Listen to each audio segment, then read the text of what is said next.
All right, just a reminder that any opinions shared today are just my own. They don't reflect my work or anybody else, just me. Hey everyone, so welcome back to another session with Earl Banning from @28 Delays Later on Twitter. And today I'll be going through some questions that people have submitted for Earl. So welcome, Earl. Yeah, thanks for having me back, Wade. I'm surprised. This is, after the last time, still had me back on. So thank you.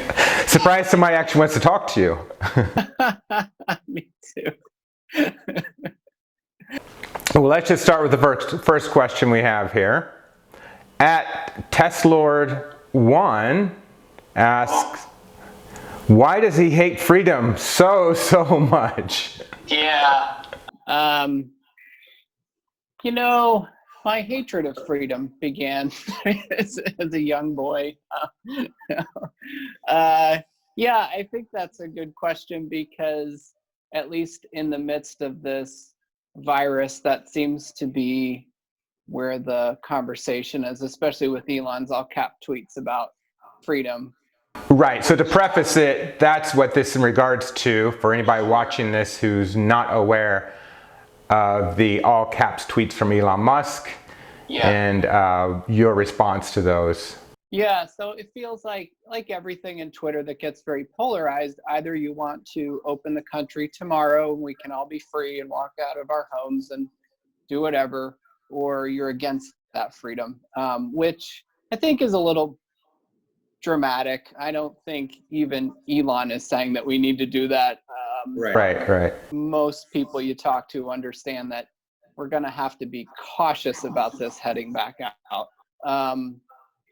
But I think we also have to remember that a lot of these concepts around freedom are constantly challenged as far as what that means.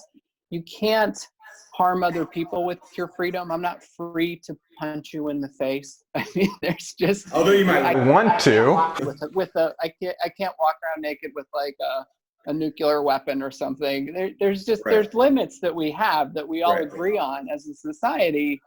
Don't really help. And under pandemic, of course, the founders of the country would not want some loophole that everything's fine, but if you happen to have a lethal virus, then everybody just gets to go outside and have the freedom to get that, because it would impact society in a lot of ways. So it's just one of those things you need to weigh out. I'm no constitutional scholar or your state and local government, but I could list a laundry list of things that you can and can't do.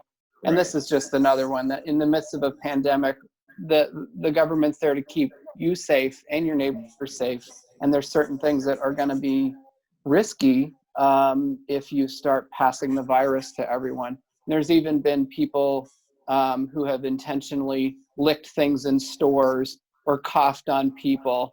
And it's like a form of terrorism or something. I don't remember what the law was, but you can't, you're not free to go spread the virus around or, so you just it has to be within reason. At the same time, yes, we should not on a whim give up our freedoms and decide to, this is clearly very different circumstances. I've never lived through a pandemic. So, of course we need to make some decisions that are not comfortable. Yes. So I think a lot of people have misinterpretations of what they read, and they don't fully understand. But I think if a lot of people really understood, if they listened to the virologists, and there's a disasterologist as well who's brilliant. Listen to what they're saying and how to handle a situation. Listen to the experts. I think more people would start to agree. It's just having the knowledge. Okay, so how about, here's a good question for you. So we've talked a lot about the pandemic stuff. Let's move on to some other things now. Good. Okay, so at Rachel Rowell, she's asking, which is better, your wife's cooking or your, quote, camping grub? Oh my gosh, my wife's actually a really good cook. She's a great cook. And the food here is depressing. Right.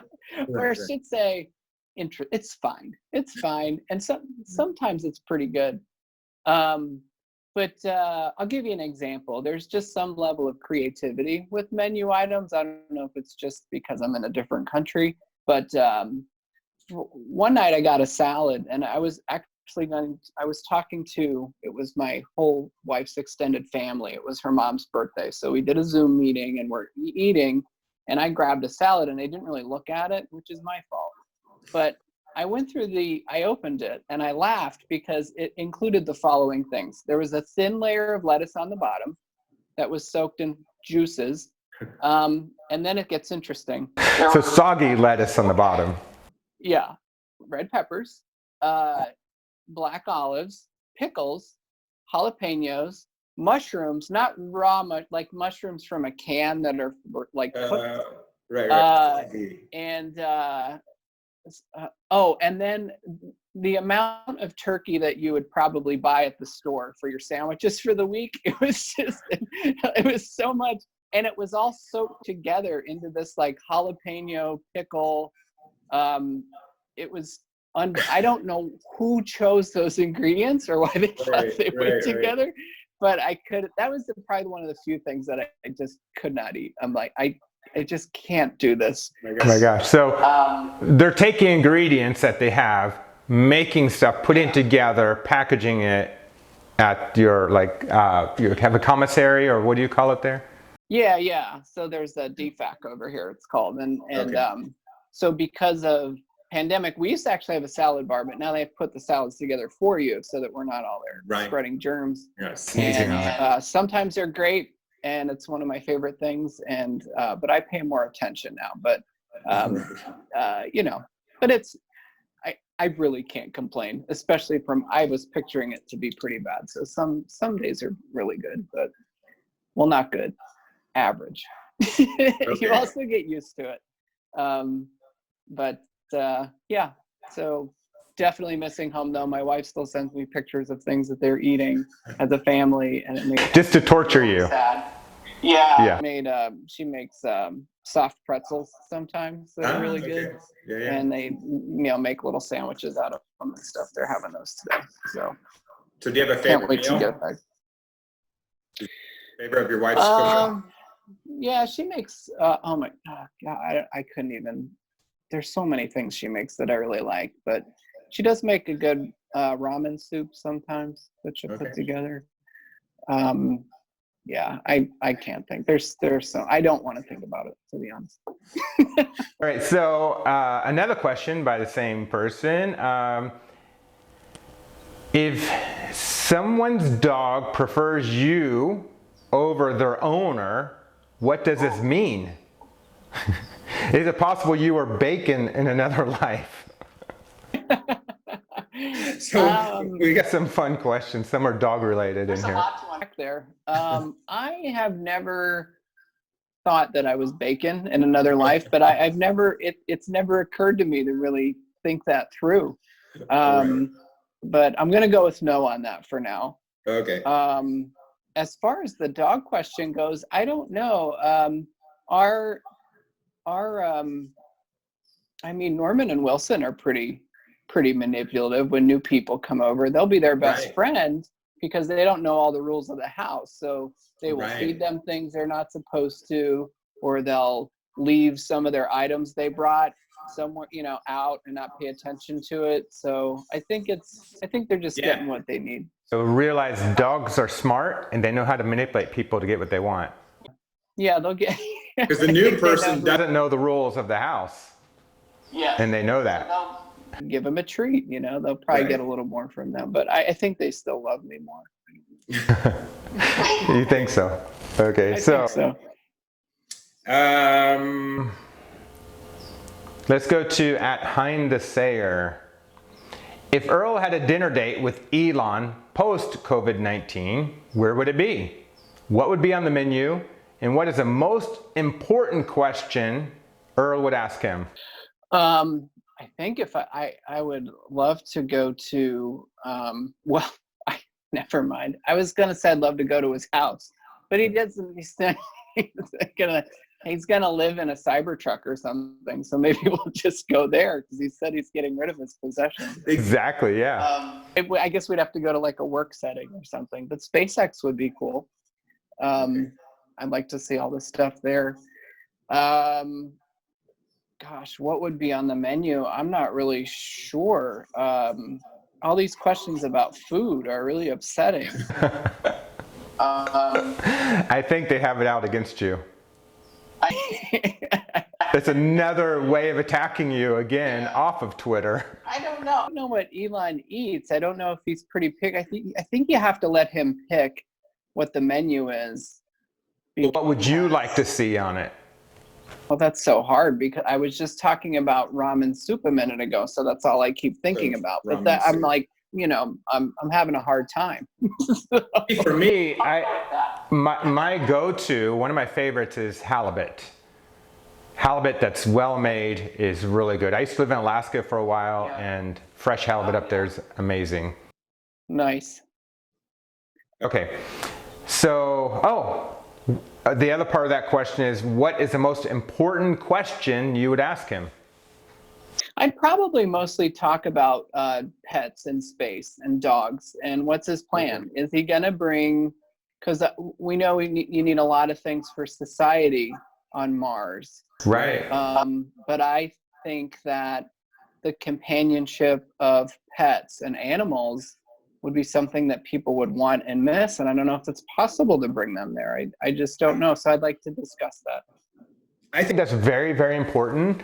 And anybody are probably aware, but there is a huge psychological impact with us as humans as we interact with nature and animals. Lots of studies on that. And so when we go to Mars, we don't really have, forests and trees and waterfalls and nature to interact with. Yeah. Yeah, I think that those aspects of being away from the home planet would be really important to replace. And you make a good point too, just the physiology of having, how people feel when they're around animals or outside in nature, and what's it going to be like there. So I think trying to recreate some of that stuff would be really important, but I don't know how you transport a pet, Well, it may be something where we trick the brain through virtual reality, and we create something that the brain thinks is real but isn't real. Yeah. To stimulate that part of the brain. Yeah. I don't know. So a simulation in the simulation. I like where you're going with this. Yeah. Okay. Like a play within a play. Okay, so at Higgs Boson W said, if he had to marry one dog, which dog would be willing to marry him back? I was looking for some crazy questions, and that's one of the craziest. Gosh, boy, this really, there's just a lot of questions about, like, is it okay to marry your dog? Can they consent to that? Is it appropriate? Exactly. I'll tell you who I wouldn't marry is Norman. Norman's kind of a jerk. He's would not be a good spouse, I don't think. So I guess Wilson. I guess if you were a dog, you have to put it in that context. I was a dog, and I was going to marry a person. You were a dog and you wanted to hang out with another dog that was going to be your buddy for life. Which breed of dog would you want to hang out with as another dog? I think you got to go with the poodle. You got to go with the poodle. Very smart. Pretty smart. So you're gonna, you don't want to. I don't think you want to marry like a boxer or something. They're like really busy, high energy. So I used to rescue dogs, and I had one for 13 years before she passed away, an Alaskan Husky. So much energy. She had to run like 50 miles a day. Yeah. She had to run. Yeah. I ended up rescuing a Tibetan Mastiff. At the same time, at some point, he lasted a couple years and died, unfortunately. Yeah. The contrast, because he was a big, gentle giant that was always lethargic. You couldn't hardly get him to walk. He just wanted to lay down and do nothing all the time. So of those extremes of hyper, bouncing off the walls versus the Tibetan Mastiff, I would have to go with the Mastiff, who was like, it's very, very calm. Years ago, I had a pug who would just sleep all the time, but every once in a while would get the zoomies and would need to run around and would take like 2 laps around the couch, and then it was time to rest. Right. Yeah. There you go. It was plenty. It was plenty of exercise. Right.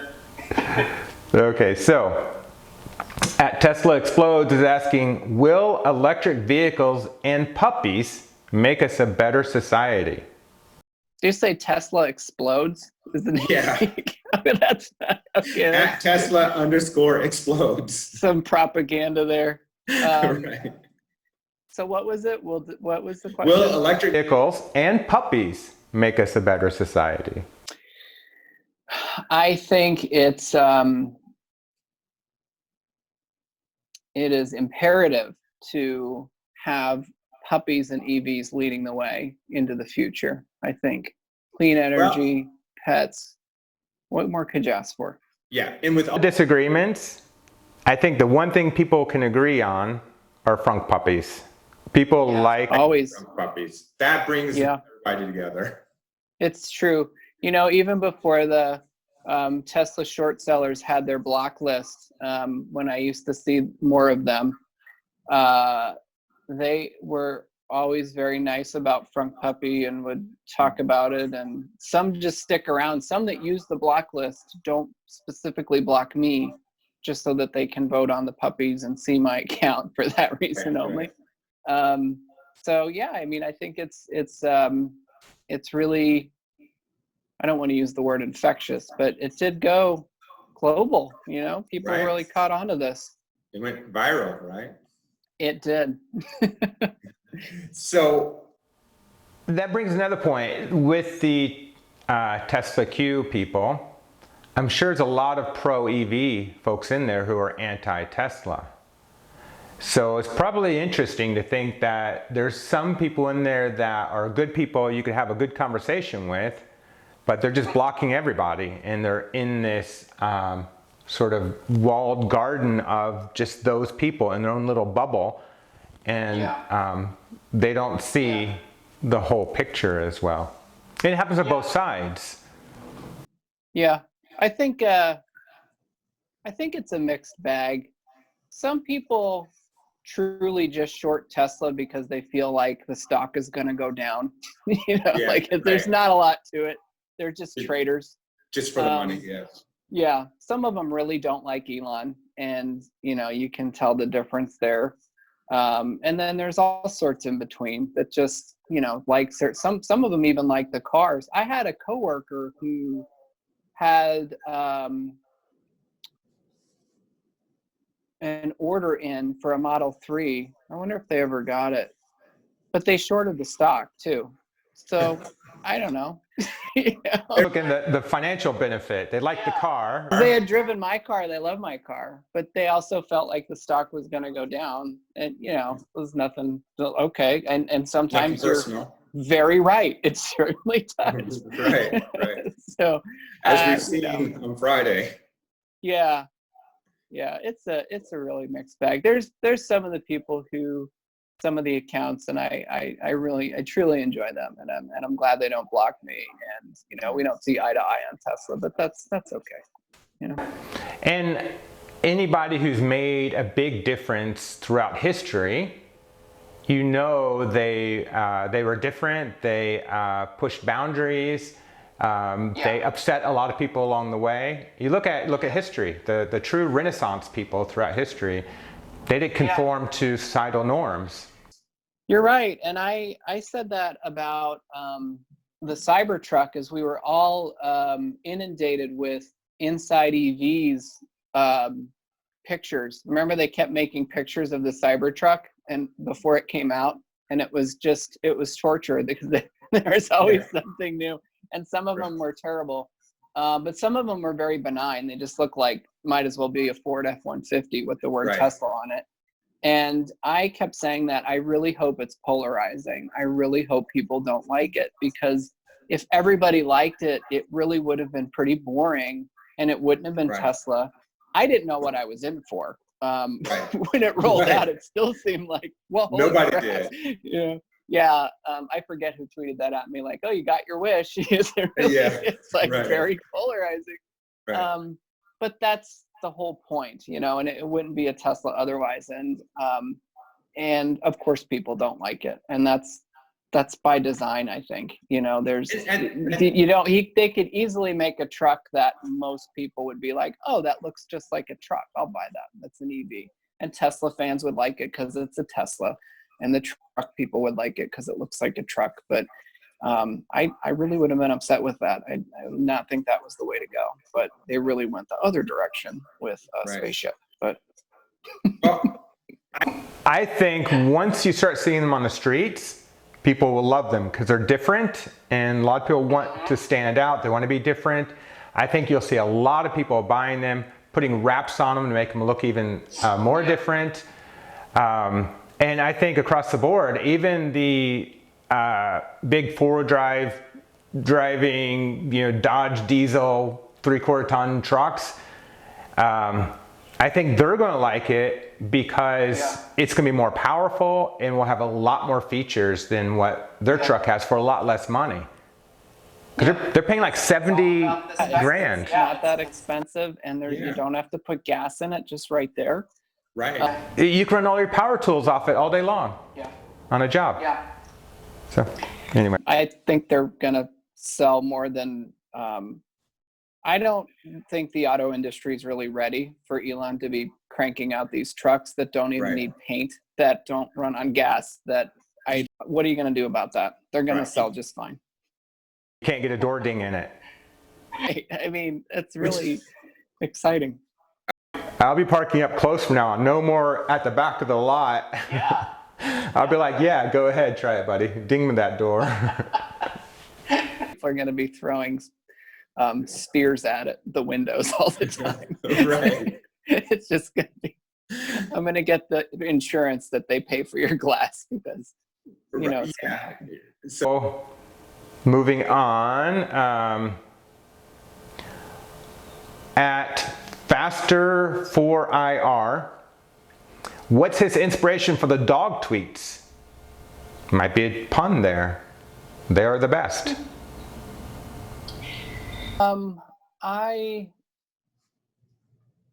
I mean, I clearly, and I like dogs. I have dogs. And honestly, when I've talked about this before, when I started the account, it was really just to follow Elon. I didn't really think I would use Twitter at all. But he had tweeted my car parking in the garage with Summon. And then you get followers, and there's a dog in the background. Wilson's in the background. And it became the focus because it's filmed, in fast forward. So it looks like Wilson is running backwards in the video. Right. And people were saying that it was fake, that I made a fake video of my car wasn't really parking, and then it's all edited, which, if you know anything about me and my computer ability, was hilarious to me. Like, I don't even know where I would start to do what you're saying that I did. But I thought people were joking, but they weren't joking. And I didn't know it was a lot of like Tesla Q people showing up to be like, oh, it's a fake video that Elon tweeted. But I had no idea. I was just some, new person to Twitter, excited for my Model 3 that was arriving. And but the dog ended up being front and center, and then people were talking about Wilson. And then I did a follow-up video, which you've probably seen, of Norman driving my car. Right. Because I'm like, what am I going to do now? Well, I'll put the dog in there, right? So I put him in there, and then people really liked that too. And then I got the idea of putting Norman in the frunk of the car and taking some pictures. So dogs just became really early on entwined with my account. And it just, like I was talking about yesterday, with my wife and her aneurysm, I had a lot of time in the hospital, and that's when Frunk puppies started to take off. And it was just such a joy. Like, it was a break from reality where you're in the hospital worried about your loved one dying, right? And then you get online and you post a bunch of puppy pictures and people are really happy. And you're like, this is nice. I can bring a little bit of joy to the world and put these dog pictures out there. So I just kept incorporating it. And, you know, it's pretty neat. Like, during the pandemic, when it was hitting Italy really hard, I got a couple messages from people. Like, I put some puppy pictures on there, and they DM'd me and just said, man, you don't know how much I needed this right now. And then they'll tell you about, like, their aunt's in the hospital, or they're a nurse and somebody just died and things like that. So you just see things like that. And then you realize that you can brighten somebody's day for a minute who's having something like that, that it's pretty cool. And it was a way of giving back too, because there were a whole bunch of people in the Tesla community that were really strangers to me. I mean, I joined in May, and that was in July. So I didn't really know anybody, but people were DMing me, and I was up late, and I started just talking in some of the Tesla chats about, well, here's what's happening with me. Because family's not awake 24/7, so I don't really have anybody to talk to, but the Tesla world is up all the time. A funny story about that. I got one of those Amazon emails. I bought those little air caps for my tires that had the Tesla symbol on them. Right. And this was before I got the car, but you know how you get the thing like, can you answer a question for somebody? So somebody asked a question about the air caps, and it was the day my wife was in the hospital. I was just waiting up at night, like I couldn't sleep. And then I am answering this question about the caps, and I had this whole conversation with this guy about that like the caps for the tires. And you haven't even used yet. It's so dumb, right? Yeah, it's so dumb. But he's just like, what are they made of, and what do they feel like? Are they high quality? And I'm, oh, they're very nice. You know, I could probably find it on Amazon. But we're going back and forth. And then it was after that I was talking to the Tesla community, and I told a couple people that I still keep in touch with to this day. I mean, some of them are Frunk Puppy board members and things, but that were just there and awake and would talk and about nothing. It was about Tesla and stuff. They knew what was going on with me. So anyway, the puppies were a way to kind of give back to, you know, I made it through a tough time because of, partly because of Twitter. I mean, honestly, just the support that I got. So to be able to offer that to other people in hard times, even though it has nothing, you know, it's just brightening their day for 2 minutes, I think is really awesome. And what does that better than like puppies and Frunks? I mean, it's hard to be upset about that. So, yeah, anyway, so that's the story of puppies on my account. So at my Model 3 asks, what makes a Frunk puppy picture a winner? I'll tell you what, so people are talking, I've been getting a lot of flack about like freedom and democracy. I'll tell you what, winning Frunk puppy is probably one of the most pure forms of democracy there is in voting. So we collect the pictures. I have a whole bunch of board members, and some weeks we'll get 30 or 40 pictures. It depends. I mean, sometimes we get 4, sometimes we get a ton. And the board sorts through them. And so every dog can only have 1 picture. So you have to pick the best picture out of that. Some people will post multiple on their account at the same time. So we pick one of those. Then we vote on them to see who has the top 4. Sometimes there's ties. There's like a 6-way deadlock that we have to try to break, like coin toss thing. Just to get it to 4. And every week we're always saying that was so hard this week. That was so hard. Like you vote, you go back and you change your vote just to get it to 4. And sometimes you look at them and right away you're like, that's the winner this week. You can just tell because of either the dog's face or the pose, or it's a really nice picture, or it just turned out funny for some reason. But it stands out. And but a lot of times I'm surprised. I mean, I'll have a favorite and it'll get like third place, and then a picture that I didn't even think was fine will go on to win. But I think that one of the tips would be to be creative. Dogs of Tesla was really good at this, and you can go back and look at her pics. Just the angle, like a front puppy picture from the side or the top, or different ways. Or Sophie had a bunch too, where he had like really creative. It's just full of dogs and cats and the whole thing. And those are typically winners. But I think the easiest way is just to have a really good picture of that dog in the frunk. So you have to be able to see the frunk. Some people will be too close. If you just see the dog, that doesn't really count. And some people are too far away. So I think when the board goes to vote, or when people go on Twitter, it's already so tiny, and your dog, if it doesn't really stand out, it's hard. I think black dogs have a hard time because the frunk is black. So there's been a lot of really cute, like black labs in the frunk, but unless you zoom in on the picture, they kind of wash out a little bit. You're putting a blanket in the frunk? Yes. A white or you need light to think about blanket. that. You need to think about how to make your dog stand out a little bit. Or even like yours, like a white dog in a white frunk like that, if they kind of wash out a little bit. To kind of make sure that we can see the dog. But my goal, and I have not pulled this off yet, part of it was being over here, I want to move voting off of Twitter and put it on my website, the Frunk Puppy website, so that when you click on it, you get like a really big picture. Because sometimes we need to edit them and squish them down, and sometimes the background is beautiful. But you can't really put that in the vote because of the way Twitter works, right? You can't really see it. So what I would like to do is to have, bigger pictures, maybe even more than 4 choices that you can go through and pick. Because I think that would be, because there's definitely some pictures that I've lost that I know that was the case, that just the picture quality, like between sharing it, putting it together in a file and everything, it just kind of loses a little bit of what it looks like. And I think there's just, and it depends on the week too. There's some weeks that there's so many amazing pictures, and then the top 4 are incredible, and then it's just a crapshoot who has like more Twitter friends or something. It's so hard to vote. Right.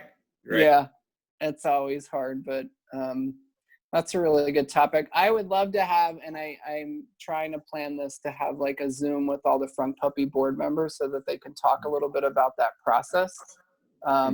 Because I think it's confusing. I think people think I pick the top 4 every week, or that everybody gets a vote. And like, there's a whole thing that happens. There's like a whole machine behind the scenes of like getting the photos every week. That's why I started a board, because I was doing it all myself. I was finding the pictures, putting them together, trying to pick the top 4, do all this stuff. And it's time consuming. So having people help with that has been wonderful. Because you have a wife and 2 kids and a life outside of Twitter.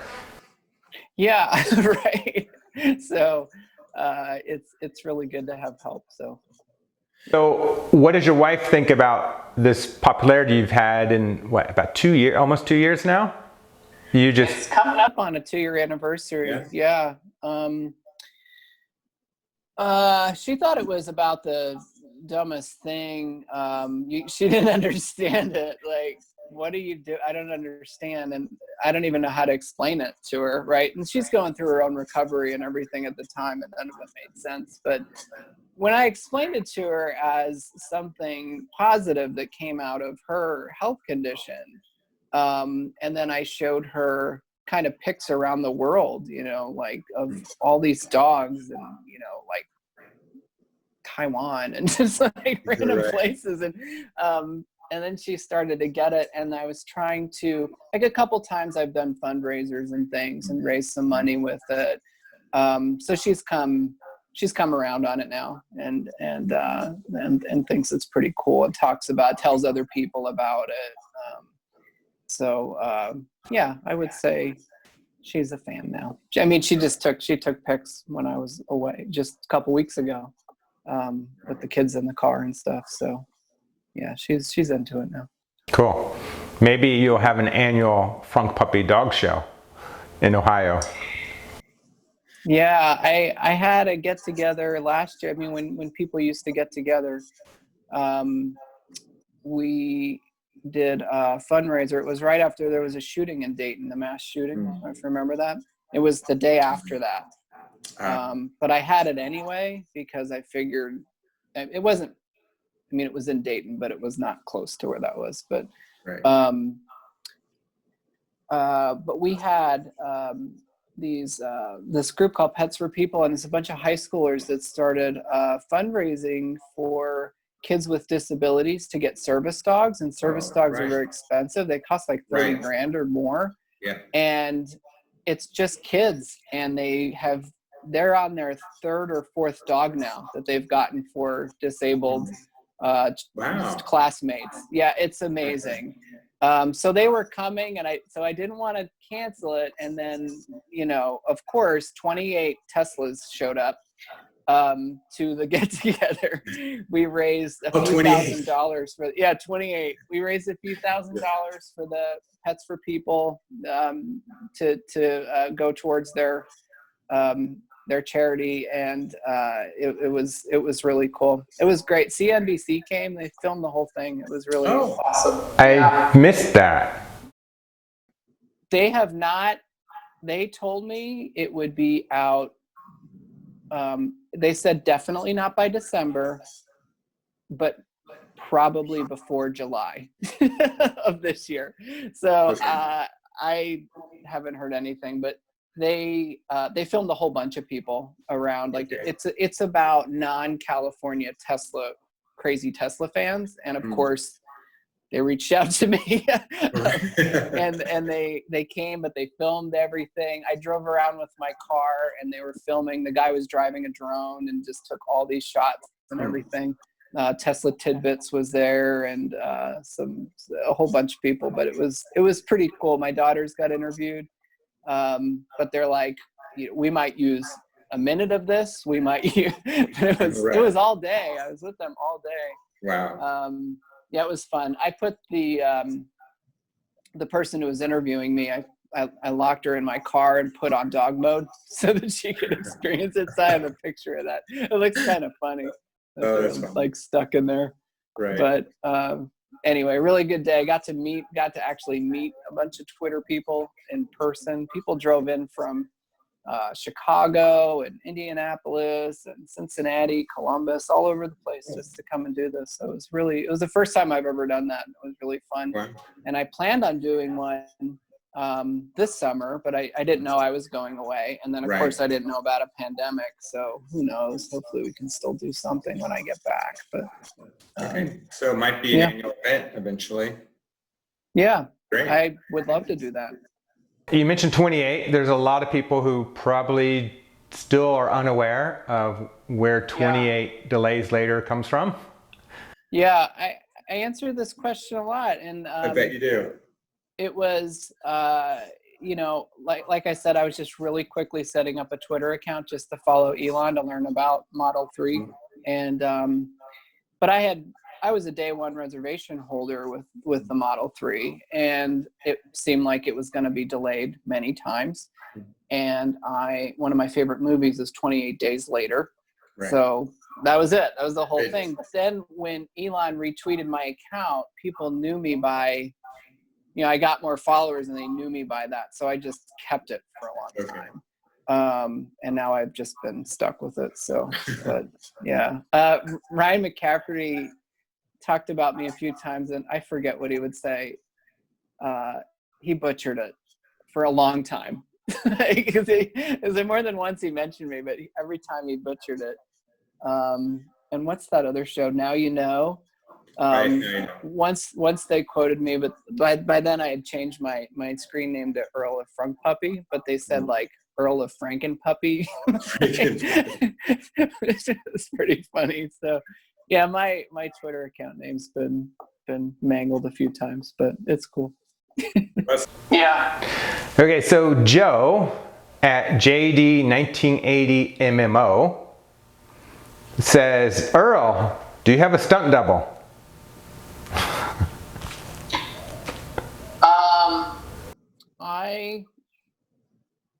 I can't. I don't know if I can disclose that. You can't just, okay. It would ruin the magic. Right. Okay. People do say I was at a training a few months ago, and the trainer stopped in the middle of it and said, "Hey, have you ever seen Simon Sinek?" And I never heard of the person, but I looked him up online, and it really that person looks just like me. He's like a motivational speaker or something, but I never heard of him. But anyway, if anybody, I guess he's my stunt double, but he seems to have more money. Okay. So his other question is maraschino cherries or polar ice pops? Polar ice pops. Okay. Which manned mission would you go on? The moon or Mars? I think I would have to go to the moon because I fear I wouldn't live to get to Mars or ever make it back again. And I don't think I'm ready to commit. A long trip. 6 months in one way. Visit the moon. I'd like to go in space. I'd like to visit the moon. And I'd like to do the deer moon trip and go out and fly around it and come back. That would be fine. I'd like to go get on a moon buggy. What's that? Would you like to ride a moon buggy? Now that would be great. That Yes. would be cool. That would be wonderful. I'm sure it's But I would like, I'm not ready to leave Earth yet, but. Yeah. Okay. Do you play Animal Crossing New Horizons? No, I do not play that. However, here there's like a social area you can go to hang out, and sometimes I FaceTime with family or talk to people. And there's a bunch of couches and TVs where people play games. And I have watched someone play that game so many times, and I don't get it. But I'm sure I would get hooked on it like anything else if I tried it. But my daughters do play it, and they really like it. So okay. I got it for them based on recommendations. So you have to get rid of one. So this assumes you're very wealthy and you have all of these already, but okay. You have to get rid of one of these. Performance Model 3, Model S Raven, 2020 Roadster, or Tri-Motor Cybertruck. Just one of them you get rid of? Just get rid of one of those. You get to keep 3, I guess. Well, that's not bad at all. What a good problem to have. I would definitely keep the Roadster and the Cybertruck. That's really easy. And I think I would keep the Performance Model 3 just because of the size of it. Because I already have a Roadster, and I already have, that's a lot. Right. And I don't know if I need a super fast Model S too. So exactly. You probably want something a little smaller. So I think you keep the 3. Smaller, a little bit more practical. With that said, if I was picking just between the S and the 3, I would keep the S. If my garage did not include the Roadster and the Cybertruck, and those are my only choices. Because I think the S is still just the best looking Tesla. I think it is beautiful. But as we know, you have to build a new garage if you get a Cybertruck. No, the Cybertruck lives outside. The Cybertruck shouldn't be contained. Exactly. Tell that to Tesla Raj. It lives outside. It lives outdoors. It's an outdoor truck. It would be like building a garage for your dump truck. Right. So if you had to choose just one, what would you choose? Cybertruck. Cybertruck, yeah, same. All right. Yeah. Tri-motor, because the Roadster is awesome, but and the range is amazing on it. But 500 miles for the Cybertruck be all right. Okay. And it's pretty darn fast. Okay, here's another question. Some guy named Wayne Andrewson asks, why did you become a neuropsychologist as opposed to getting a real job? Well, that goes without saying. Who wants a real job? What's the point of that? Well, yeah, I guess, Pearl Jam singer spot's already taken, so can't be any better. Right, exactly. Well, neuropsychology, I, kind of fell into psychology during college, and you can't do anything with a bachelor's degree in psychology, really. So you keep going to school forever. Got my doctorate, and I had a neuropsychology course, and really, I always loved anatomy and biology. Like even as a kid, I was just a super nerd with all that stuff. So learning about the brain was really interesting to me. But to be a neuropsychologist, you really don't typically come right out of school like that. You usually take a little bit of a road where you're getting licensed first, and then you'll do like a fellowship later on, which is what I ended up doing. So there's 2 additional years to do a accredited fellowship in neuropsychology. And it's a really big field. I like that it's endless learning. I really enjoy, there's always just something new to learn about with brain disorders and treating people and assessing people. So yeah, I really enjoy my job. I have wanted to be doing this job for a very long time, and luckily the pieces fell in place, and I get to kind of do what I really love, which is I feel very thankful for.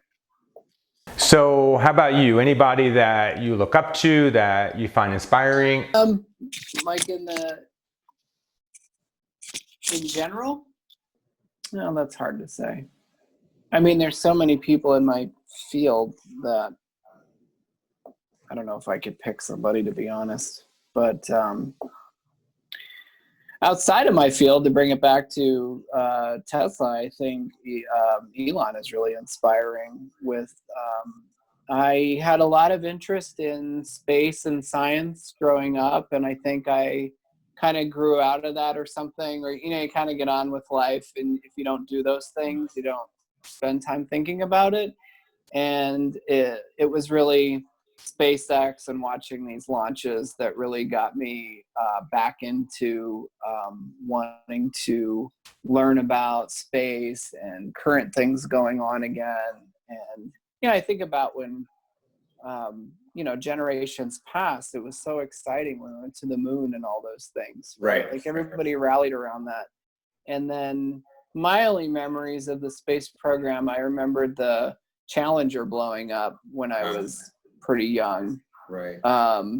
And then the space program kind of wasn't what it was. We weren't sending space shuttles anymore. Eventually kind of retired that model. So not as much going on. I mean, you have your satellites that they send out there and take pictures of planets once in a while, and they finally make it somewhere. So you've had things like that from time to time, but nothing too exciting. But watching the Falcon Heavy go off and Elon sending his car up, and then they're landing the 2 boosters at the same. I just had chills. I was crying a little bit in my office. Like phenomenal. It was so exciting. I couldn't believe he pulled it off. So I find that very inspiring. I also love the way he thinks about things, about cars in general, that he just wants to make them a fun thing to own. And owning a Tesla, that there's just such a piece of it that really is just fun that I can't fully explain to someone else, even if they test drive my car, to actually own it and watch it update and see the things that get added. It is really the flip phone to a smartphone transition where, like you get it, what a car is and you have a car, but owning a Tesla is just, I can't imagine, I can't think of owning anything else. And, but that's all that inspiration from Elon and just wanting to make cars that are fun and cool. And, there's pros and cons to that. Like Falcon Wing doors are an example of that are super cool, but people have had problems with them at times because they're super complicated, which Exactly. he talks about, you know, but you know, overall, it's really great. You know, it's really cool. It's really inspiring. And then I see that through my children too, because we'll sit down and we'll watch some of the launches together, or they get excited about things that are updated in my car and things, which they would. I mean, what do they care about what car we're in? But they, it's just a different thing. So I do find that. I find all of that very inspiring. Of course, Neuralink speaks to me as well, and being in neuropsychology, that whole area is very fascinating to me as well. But we don't get as much of that, so I don't get it. So speaking of your daughters, do you think they will ever have to pump gas in a car? They might not. I mean, they really might not. I can't imagine that. My daughter hates gas stations. My youngest, she says they smell like car farts, and she does not like to be there. She doesn't like the smell of it. And I've noticed that too. As you own an EV for a while, you don't really go to gas stations, and you're not really around gas very much. And it's not a pleasant experience. I can't imagine that they won't want to get an EV, or maybe by then they don't even own a car. Maybe cars are autonomous and they don't even have ownership, but those aren't going to be gas powered either, I assume. Yeah. So, but full self-driving aside, if things are just like they are today, I can't imagine that they would buy anything else. And that, you know, and they're used to driving around in cars now that update and have all this stuff, and I think they would expect that, and I assume that'll be the norm someday. But I've been saying that for years, and I don't know where the other cars are. Yeah, I think it's coming. Like a no-brainer. With what's going on with Tesla, I mean, other car manufacturers have to do this.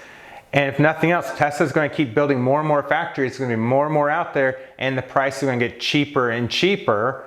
Till it's a total no-brainer to buy. Yeah, I think you're right about that. And I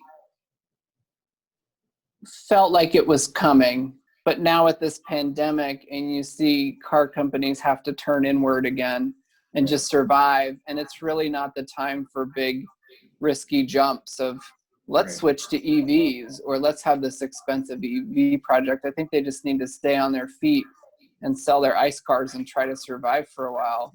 And it might push that. They're already pushed back, but I wonder if it's going to slow things down a little more. Like I know Hummer was already, delayed a little bit now. They're going to have a reveal. And then you see Lincoln and Rivian kind of parting ways. And, so hopefully it doesn't slow things down too much, but Tesla's just at a fever pace right now, building factories all over the place, and I don't know.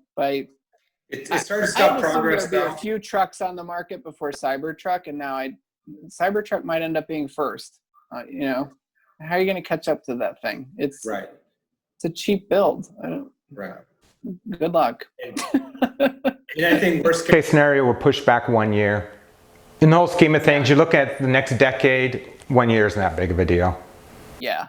So I hope it's coming. I just saw the, I'm going to mess up. I'm real,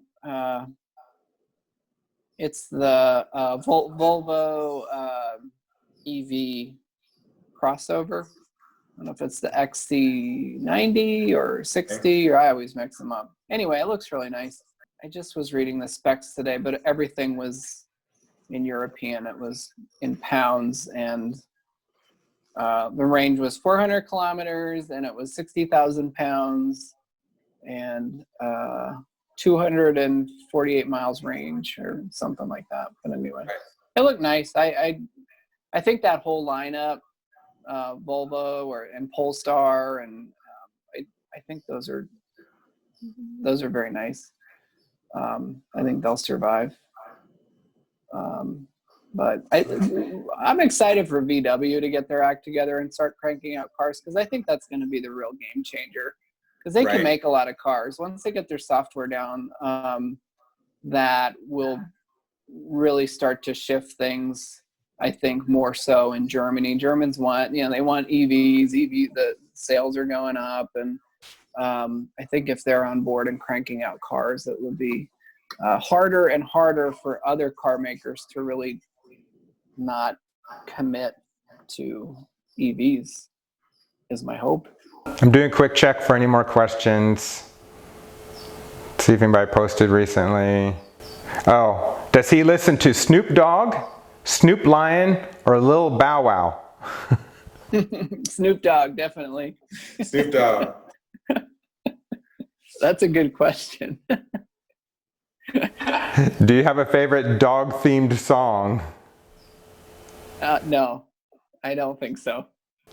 All right, that's it. Anything else you want to add? Do you have a flamethrower? That's one of the few things I haven't gotten. I think at the time, I don't remember what was going on at the time. It seemed like a lot of money. I would definitely get one, if it came out now. I ordered the those radio controlled Cybertrucks that came out recently. I got right on that. The big one, or the small one? All of them. Yeah, I ordered two little ones and one big one. All right.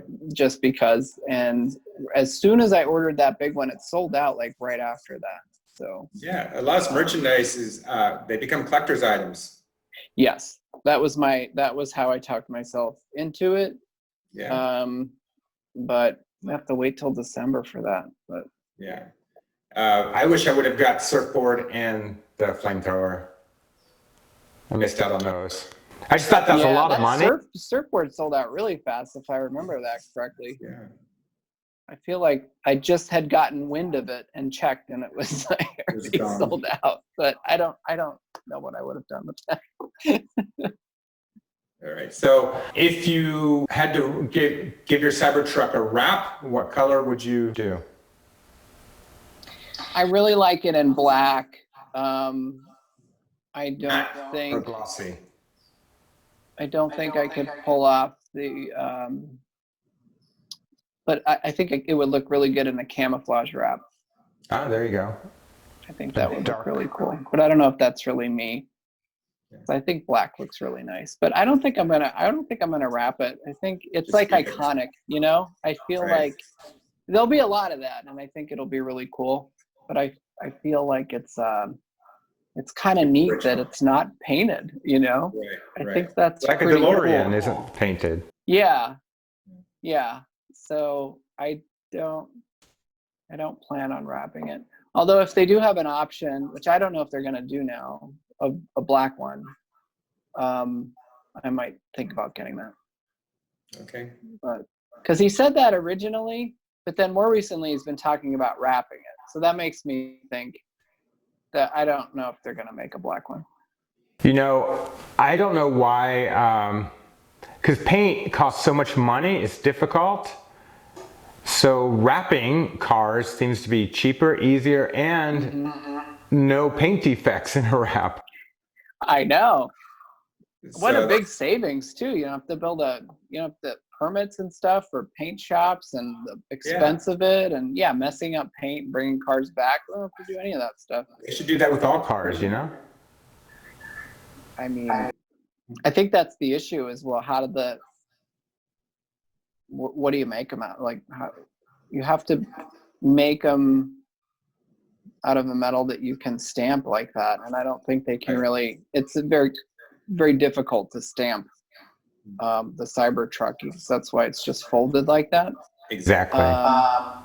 But I don't know. But it seems that environmentally too, if you can make a car in a way that doesn't require paint, that's probably a good idea. And then of course for the manufacturers, it saves them a bunch of money too.